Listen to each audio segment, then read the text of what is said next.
Baka hindi mo alam. Ito nga, ang daming nagtataka kung bakit hindi nag-green ang kanilang professional dashboard.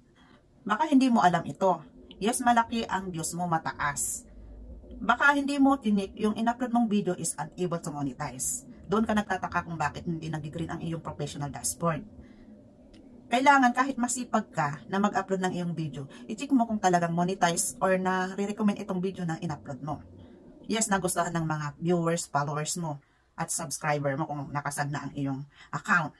Pero hindi mo alam, yung video na yun is unable to monetize. Kaya nagtataka ka kung bakit hindi nag-green ang iyong professional dashboard. At baka isa rin na kulang ka sa pakikipag-engagement. Baka hindi ka rin na nag-iiwan ng bakas sa pinapanood mo na video na naaayon sa video ang dapat na i-comment mo. Hindi porke nanonood ka, nag-comment ka, is hindi mo rin naintindihan kung bakit. Diba?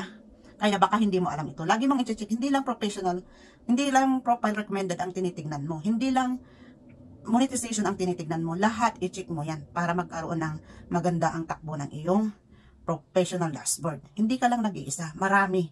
May billion-million ang views dyan. Pero red pa rin ang kanilang professional dashboard. Kaya tuloy mo lang, kung masipag ka, tuloy mo lang na umpisan mo to. Enjoy lang.